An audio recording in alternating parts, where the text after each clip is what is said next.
ឃើញសុភាពអញ្ចឹងទេតែក្រៅពីធ្វើចម្រៀងនិងសម្ដែងកំឡោះថេណាមានចំណូលចិត្ត3យ៉ាងនេះទៀតចាអ្នកគាំទ្រនិយមតាមដានលោកថេណាច្បាស់ជាបានជ្រាបហើយពីទេពកោសល្យសិល្បៈរបស់ថេណា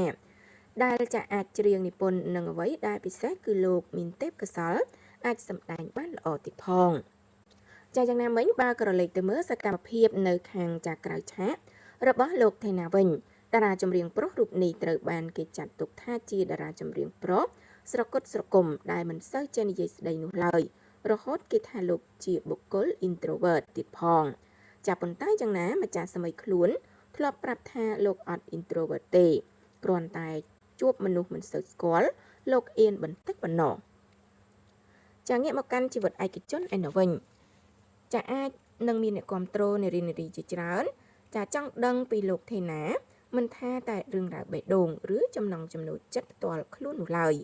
ជាក់ស្ដែងបើនិយាយពីចំណង់ចំណូលចិត្តរបស់លោកក្រៅពីការផលិតបទចម្រៀងពេលទំនេរគឺតារាចម្រៀងប្រុសរូបនេះចូលចិត្តស្ទូចត្រីលេង snooker និងទាត់បាល់ជាដើមក្នុងនោះដែរបើតាមអ្នកគាំទ្រធ្លាប់បានឲ្យដឹងថាលោកថេណាមានថ្វីជើងល្អក្នុងការទាត់បាល់ទៀតផង